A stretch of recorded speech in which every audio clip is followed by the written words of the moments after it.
हर महीना वैन के 800 रुपए बचाने के लिए हम लोगों ने साइकिल से स्कूल जाना चालू कर दिया था। ये हो गई।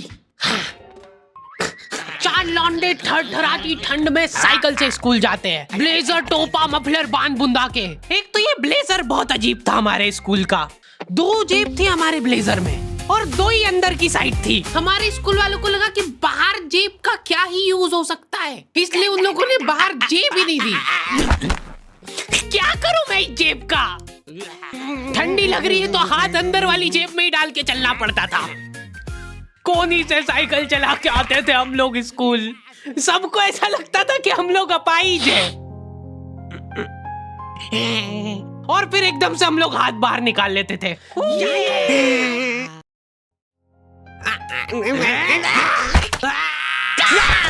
मजाक बना के रख दिया डिसेबिलिटी को। अपाहिज लोगों की रिस्पेक्ट कम हो गई थी हमारी वजह से, लेकिन लड़कियां खुश हो गई थी इस इनोवेशन से। उनको लगा था कि ब्रा का खर्चा नहीं करना पड़ेगा, अपना जो भी सामान है उसको एकदम जेंटली इन जेबों के अंदर प्लेस कर देंगे। लेकिन इसमें एक छोटी सी दिक्कत थी। स्कूल वालों ने लड़कियों के ब्लेजर में एक ही जेब रखी थी। तुम लोग नहीं समझोगे कितना मुश्किल होता है एक ही जेब में इतना सारा सामान घुसाना। हर रोज लेट होते थे हम लोग स्कूल, क्योंकि मेरी साइकिल की चेन ढीली थी। थोड़ी सी भी स्पीड बढ़ाते थे तो वो चेन उतर जाती थी। लेकिन पापा ने मेरे को प्रॉपर ट्रेनिंग दे रखी थी चेन चढ़ाने की। एक जना ऐसे खींचेगा टायर, उतने में अपने को पानी से फटाफट कस देना है। ये हो गई टाइट। बैग में पाना पेचकस रख के लाना पड़ता था मेरे को स्कूल, कि कभी भी रास्ते में चेन उतर सकती है। इमेजिन करो एक बार कि तुम चुपचाप वैन में बैठ के जा रहे हो, बीच सड़क में 4 लौंडे साइकिल पलटा के ये फटाफट क्लास में बैठे हुए मेरे को डर बना रहता था कि कोई गलती से मेरा बैग चेक नहीं कर ले। तो आज हम लोग पढ़ेंगे टेंस। सबसे घटिया, वाहियात, नीच टॉपिक लगता था मेरे को टेंस। पास्ट, प्रेजेंट और फ्यूचर तक बात ठीक थी। प्रेजेंट कंटिन्यूअस टेंस क्या होता है? सिंपल पास्ट, पास्ट कंटिन्यूअस, मतलब वो बीत चुका है पर चल भी रहा है। क्या है ये? कितना भी समझ लो इस टॉपिक को, एग्जाम में जाके तुमको अंदाजे से ही सेंटेंस चूज करना पड़ेंगे कि ये सुनने में अच्छा लग रहा है तो यही होगा सही। एग्जाम में इन्विजिलेटर हमको क्वेश्चन पेपर पे कुछ नहीं लिखने देता था। इनको ऐसा लगता था कि हम लोग क्वेश्चन पेपर पे आंसर लिख लिख के चीटिंग करेंगे। लेकिन हमारी क्लास के बच्चे एडवांस हो गए थे, ये पूरी की पूरी आंसर शीट एक्सचेंज कर लेते थे कि तू लिख के दे, को आता है तो। बोर्ड एग्जाम थी यार हमारी, और हमारे स्कूल वाले बोर्ड एग्जाम को बहुत सीरियसली लेते थे। अलकायदा टाइप ट्रेनिंग मिली थी हम लोगों को। एग्जाम देते हुए कहीं से भी बॉम्ब गिर सकता है, लेकिन तुम्हारे हाथ नहीं रुकना चाहिए, चाहे तुमको क्वेश्चन आता हो या ना, कुछ न कुछ लिख के ही आना है। हमारा एक ही मकसद होना चाहिए, आंसर शीट भरना। नहीं आए तो अभी कुछ भी लिख के आ जाओ। मेरे को ये नहीं समझ आता कि मैं कुछ भी कैसे लिख के आ जाऊं, मेरे को आता ही नहीं है, क्या लिखूं मैं? एक तो हमको इतना डरा धमका के भेजा गया था ना सेंटर पे, मैं नर्वसनेस में जाके अपना नाम भूल गया वहां पे। इन्विजिलेटर ने नाम पूछा, मैं सोच रहा हूँ क्या हो सकता है। बेटा नाम तुम्हारा। 2 मिनट। हाँ हेलो मम्मी, मेरा नाम क्या है? बोर्ड एग्जाम के नाम पे इतना डरा दिया था ना स्कूल वालों ने हमको, अच्छों का मुंह निकल जाता है टट्टी के साथ मिक्स होके। तुम लोगों का एक सेंटर आएगा जिसके चारों तरफ सैनिक तैनात रहेंगे। बिना एडमिट कार्ड के वहाँ पे आसपास भी भटकते हुए मत दिख जाना, जिंदा जला देंगे वो लोग। और अगर चीटिंग करते हुए पकड़ा गए तो ना तो तुम हमको जानते हो ना हम तुमको जानते हैं। हम लोग एग्जाम वाले दिन सेंटर पहुंचे तो बच्चों से ज्यादा सिक्योरिटी थी वहाँ पे। आज तक इतनी सिक्योरिटी मैंने एयरपोर्ट पे भी नहीं देखी थी। आर्मी वगैरह खड़ी थी वहाँ पे टैंक लेके। वो सिक्योरिटी वाले एक एक रबड़ का रैपर निकाल के देख रहे थे कि उसके पीछे तो नहीं लिख के लाया कुछ। क्या लिख लूंगा मैं इतनी सी जगह में? लिख भी लिया तो मेरे को ही समझ नहीं आएगा कि क्या लिखा है। कुछ चीजों का मेरे को लॉजिक ही समझ नहीं आया था कि तुम नंबर वाली घड़ी पहन के नहीं जा सकते हो, पहनना है तो कांटे वाली पहनो। उनको शायद शक हो गया था कि ये सारे लोग एक साथ कोऑर्डिनेशन करके बम नहीं फोड़ दे। उधर एक बच्चे की घड़ी का अलार्म बज गया और वो बजता भी बॉम्ब के टाइमर जैसा है। अलकायदा जिंदाबाद।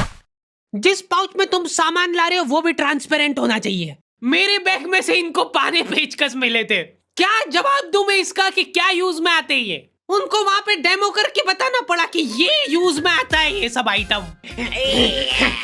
फिर बाकी बच्चों ने भी कंफर्म करा कि हाँ देखा तो है हमने इनको रास्ते में ये हरकत करते हुए। ये सब देख के उन्होंने मेरे पाने पेचकस तो हाथों हाथ नाली में फेंक दिए थे। हमारे एक साथी की जेब में से ड्रग्स बरामद हो गए थे। अरे ड्रग्स नहीं है, ये इनहेलर है। इसको ऐसे सूंघते हैं, नाक बंद होती है तो नाक खोलने के बाद भी अगर तुम इनहेलर को पूरी ताकत से सूंघते हो, आंखें दिमाग में ठंडक हो जाएगी तुम्हारे।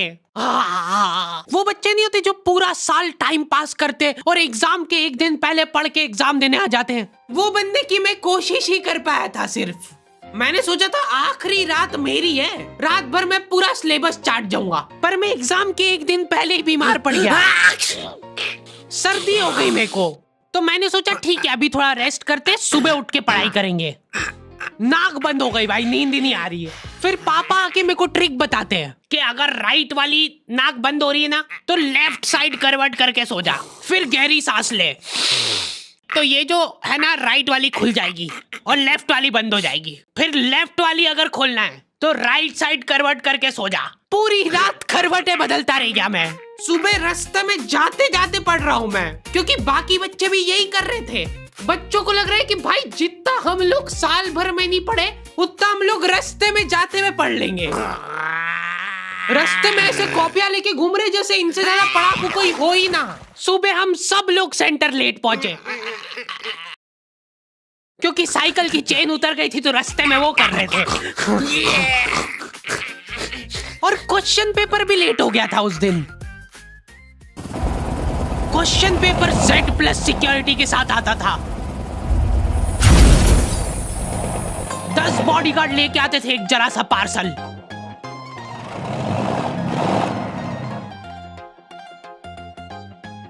और फिर देने के बाद बोलते थे ये असली पार्सल नहीं है। असली नहीं है तो जोर से भी बोल सकते हो, ये असली पार्सल नहीं है।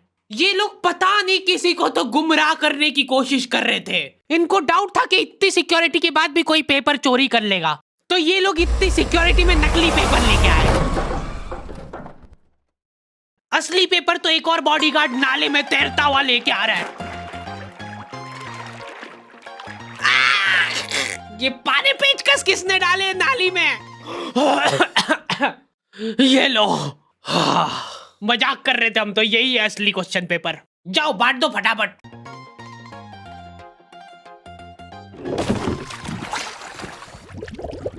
ये अपना आपस में एक दूसरे को गुमराह कर रहे थे।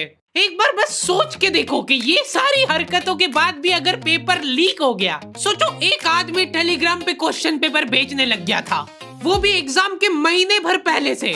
तब तक क्वेश्चन पेपर बना भी नहीं था।